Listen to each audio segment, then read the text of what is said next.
আজি মোৰ মাহেকীয়া হৈছে। কি হৈছে? মাহেকীয়া হৈছে। ও মাহেকীয়া হৈছে। রক্ত বাড়াইছে কি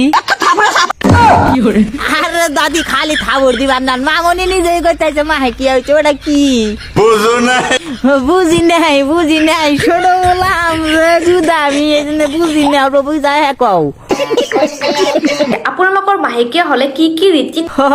আঙ্গরে মাহেকিয়া হইলে আর কি কি করা না বনে নিয়ম কবা তালি কও কিন্তু আঙ্গর তোমার মাহেকিয়া কোন হওয়া নাই কে ও বকি আর কি কি ৰীতি নিয়ম কৰে বা কেইদিনলৈকে গা ধুব নালাগে বা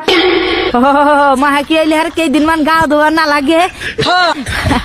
বুঝবার পারতাছি কও কিত্তি অসম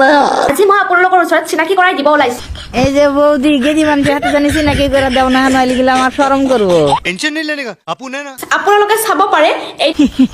ওইটা দিয়ে হারে তালি বাইরে থইলে হারে আর মাহেকিয়া হবো না তাই নেহি এইটো যথেষ্ট পৰিমাণৰ দীঘল লগতে বহুত বেছি ষ্টিক এই যে মামনি ওইটার না আঙ্গুরার দরকার নাই তুমি একটা কাম করো ওইটা নিয়ে না তোমার ওই জায়গার মধ্যে নিয়ে না ছাব্বা মারা থাউগা থাকিব কত লৰচৰ হোৱাৰো চান্স নাথাকে পেনটোত মানে ঠাইতে থাকিব এ মামনি ডাক্তার